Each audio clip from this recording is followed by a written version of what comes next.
Blonde, Netflix film that hit the streamer this past Wednesday in September. The film stars Ana de Armas, who plays Marilyn Monroe. The film also stars Adrian Brody, Bobby Cannavale, and Julianne Nicholson, and tells the biographical but also fictional retelling, a fictional chronicle of the life of Marilyn Monroe, the famous actress in the 40s, 50s, and into the 60s.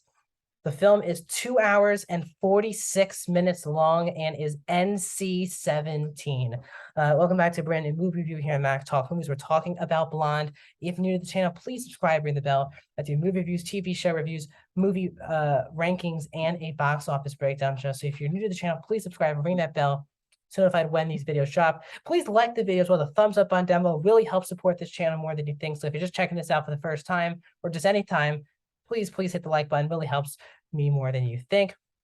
And also, please comment below. First of all, if you've seen Blonde, did you like it? Not like it? Very divisive movie. Or did you know the Marilyn? Do you know the Marilyn Monroe story? Have you read the book that this movie is based on? Let me know all those things in the comment section. If you've not seen it, tell me. Are you going to wait for Oscar season? Is it too long? Is it the fact that it's NC-17 that you're not going to check it out? Let me know. And let's get into it. So I was not very excited for this movie. The trailers didn't look like the only thing that was here to watch was Ana de Armas in the lead role. This is by far and away the biggest role of her career. And she just hasn't been choosing the greatest of projects. Her couple breakout roles were really good in War Dogs and Knives Out, but really also Blade Runner 2049. But really, since Knives Out, her career kind of has not been as special as I think a lot of people think. Sergio was not a very good Netflix film. She was great in No Time to Die, but she was only in one sequence of the movie. And then this year's kind of been a rough one. Deep Water was not very good, and Gray Man was kind of okay, but she wasn't really special in that movie. So already the third movie of the year for Ana de Armas.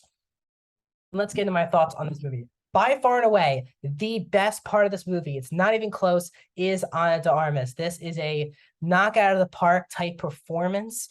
Yeah, she doesn't really nail the voice, I guess, of Marilyn Monroe, but she really does embody this character in so many different ways. And the scene behind me that I put up, I'm actually happy I found this online.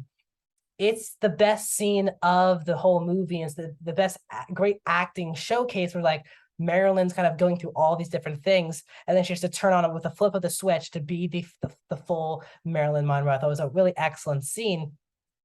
And Ana de Armas is great in the movie. She oozes that charisma. She really does match the time period that's taking place. She is jaw-dropping to watch from start to finish. She's really excellent. And while I don't think the movie comes even close to becoming into award season, if there's anything about this movie that should be involved in talks, not winning, but just being in the mix, I think Ana de Armas, it's not the best performance I've seen all year long, but it is one of the best performances, and she's really excellent in the movie as well. I also thought Julianne Nicholson, who plays Gladys, who is Marilyn Monroe or Norma Jean's mother, really threatening character in the first act of the movie, and she really serves her purpose. Julianne Nicholson's been really underrated for the past 5-10 years, and it's a very underrated but very good performance in this movie that fits exactly what the movie's about. I also like the movie going back and forth between the black and white and just the colored version of the movie. The movie goes in and out of being one scene will be black and white and the next scene will be colored. I actually really liked going back and forth because some things felt like when she was probably shooting a movie, if the movie itself was colored that we would see when she shoots the movie, the movie would be colored. But if it's not, it's in black and white. I kind of like that back and forth between it. It's also a very, again, from a production design point of view, it is an amazing production design. The production design, the costumes, it's very well made from that point of view. But let's get into my negatives, guys. And that is that I really did not like this movie. And this is one of the most bored movie experiences that I've had in a long time. This is 2 hours and 47 minutes, and you feel every single minute of it. It's way too long of a movie, and it feels like more of a chore to watch this movie than it is to actually enjoy and sit there and really take this movie in. It just feels like a chore to have to sit down and watch basically a 3-hour movie that's extremely dark, extremely bleak, and doesn't give the Marilyn Monroe character any sense of hope throughout the entire runtime. And because this is based off of a book that was a biographical fictional story, there are elements of this movie that are true, but you can clearly tell that a lot of these moments, especially if you do research, are not true.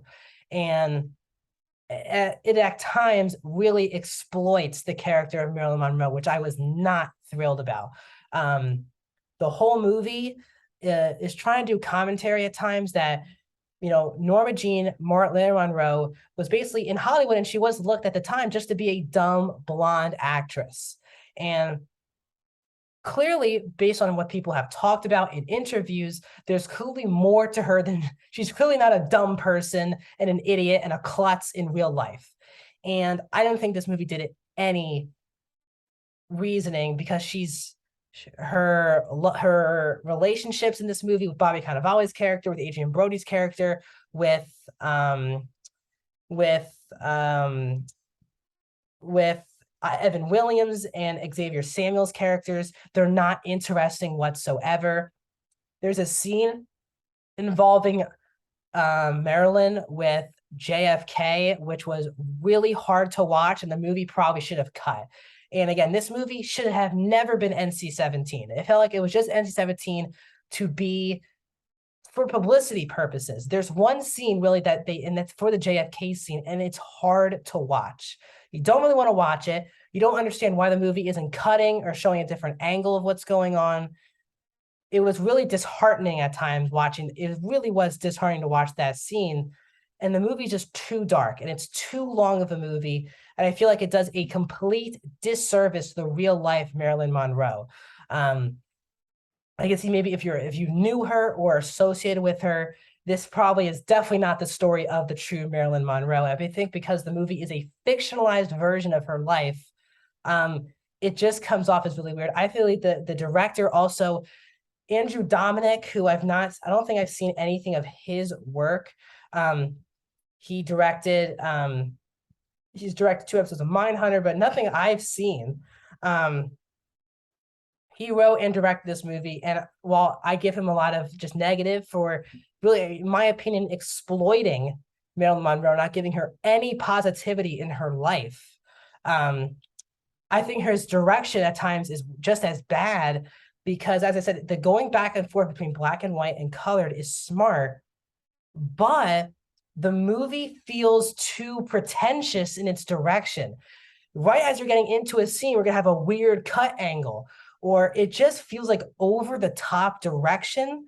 And for movies, for example, like Steven Spielberg and West Side Story, it just felt like flawless direction from start to finish. There wasn't over the top direction. This movie felt pretentious and over the top with its direction. And because of the choosing of shots and scene transitions, it just pulled me out of the movie. And it was already a slog enough being 2 hours and 47 minutes. So for me, I am very disappointed with Blonde. While Ana de Armas brings it as Marilyn Monroe, I think this movie exploits the real life Marilyn Monroe. None of the side characters really are interesting whatsoever. And the NC-17 is a bit too far as well, especially with the one scene basically it is needed for. So overall, not a good experience. And the movie is 3 hours long and it has no business being 3 hours long. So I'm going to give Blonde a 1.5 out of 5.